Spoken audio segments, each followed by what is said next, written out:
Kaixo lagunok, gaur ere biologia pixka bat, zergatik ez? Izan ere, nola hartzen dute arnasa arrainek ur azpian? Arrainek ez dute birikarik, baina uretan arnasa hartzeko sistema bikaina dute. Azal dezagun nola egiten duten. Ura eta oxigenoa. Ziur badakizula, uraren molekulak bi hidrogeno eta oxigeno bat direla, baina arrainek ez dute oxigeno hori arnasten ez. Arnasten dutena, ur horretan disolbatua dagoen oxigenoa da.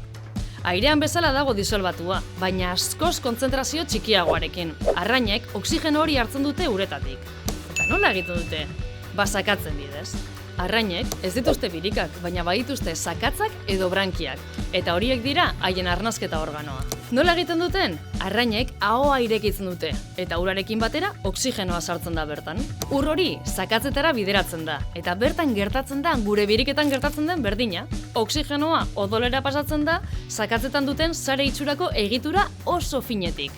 Egitura hori fina da bai, baina azalera oso handia du. Gainera, odola, uraren kontrako norabidean mugitzen da, oxigeno hartzeko aukerak handituz. Eta bertatik ere, karbono dioxidoa uretara pasatzen da. Eta zer egiten dute karbono dioxidoz betetako ur horrekin?